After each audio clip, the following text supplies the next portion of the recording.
1626 Médias. Apprendre, Transmettre. et construire. Alors j'ai un parcours assez atypique, comme pas mal d'entrepreneurs dans la vie ou de gens qui ont des changements dans leur vie professionnelle. J'ai commencé ma première activité professionnelle.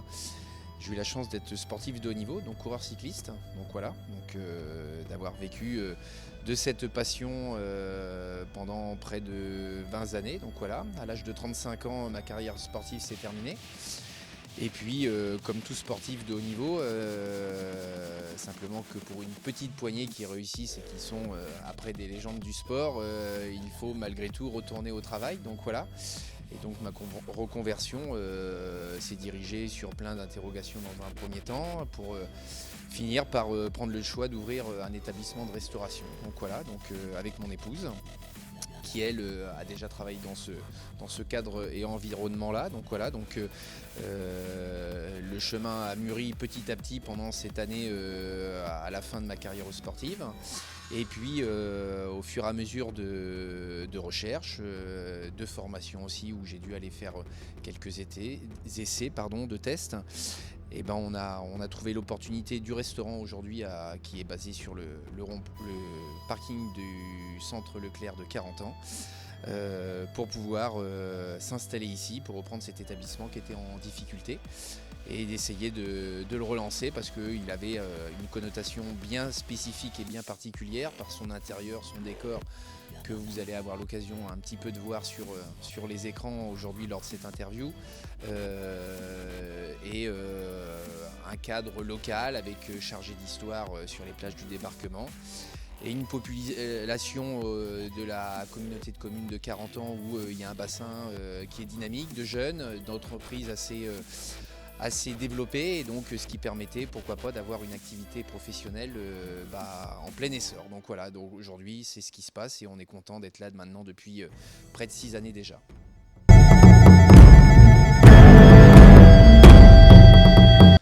Alors les tâches principales d'un serveur, elles sont multiples. Le métier de service n'est pas simplement cantonné et des fois dit d'une manière péjorative de servir et de débarrasser des assiettes. Donc voilà, le métier de restaurateur, le métier de serveur, c'est déjà aimer le contact avec les gens, avoir une facilité d'abord pour pouvoir s'adapter à tout type de comportement, de personnalité, dans les clients qui traversent les milliers d'établissements de restauration.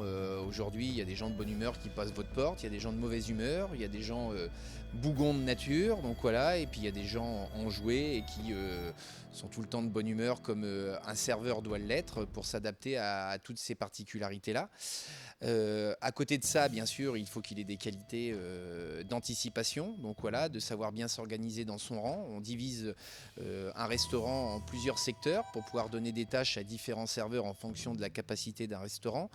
Quand on a un petit établissement de restauration d'une vingtaine de places, un serveur peut suffire. Quand on a un établissement d'une capacité bien supérieure comme le nôtre, il peut y avoir besoin d'avoir en même temps sur le même service 3 rangs différents où on divise donc la salle en 3 compartiments différents, administrés à 3 serveurs différents, et donc savoir faire la gestion correcte de l'anticipation de sa prise de commande en fonction du flux d'arrivage dans son rang, pour pouvoir réguler et penser aussi que le métier de serveur, c'est un métier d'équipe avec une cuisine où il y a une autre équipe qui est derrière qu'on ne voit pas mais qui est primordiale et qui, avec cette complémentarité, étant donné que la cuisine n'a pas les yeux dans la salle pour savoir où en sont les assiettes, c'est le serveur qui lui donne le ton, donne la cadence et fait en sorte que le service se déroule le mieux possible. Donc voilà.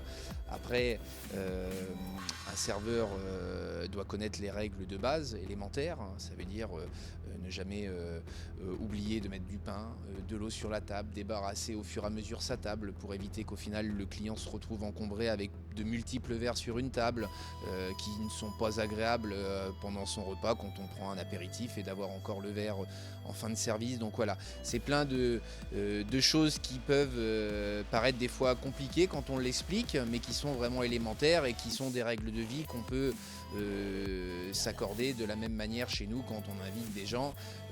Entre guillemets, on a un peu ce savoir de faire en sorte que la table soit le plus agréable pour les gens.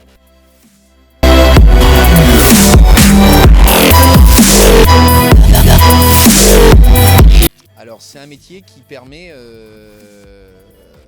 comme moi je l'ai prouvé, j'avais rien fait du monde de la restauration, hein, j'ai simplement avec mon métier d'auparavant passé une grande partie de ma vie dans les établissements d'hôtellerie et de restauration, voilà, par mon métier de sportif, à être souvent de fois à passer plus de temps chez moi que dans des établissements. Donc c'est un métier où on peut être autodidacte. Donc voilà, par l'envie de faire ce métier, on peut, sans avoir une formation professionnelle ou avoir fait des études particulières, être capable de le réussir.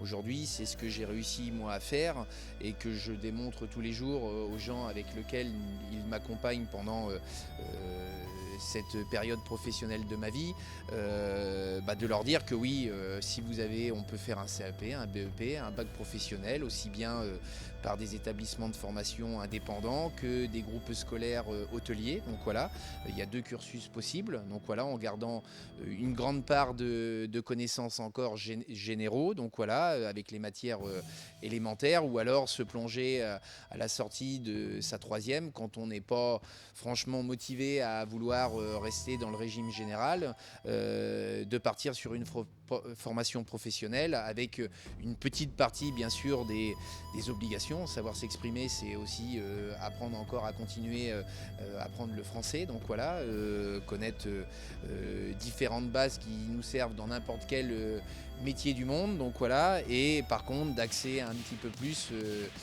sa formation avec beaucoup plus de stages en entreprise ou d'apprentissage, et qui permet voilà, aux enfants qui ne sont plus du tout attachés à la scolarité normale de pouvoir essayer de trouver le palier idéal et de se lancer dans le monde professionnel rapidement.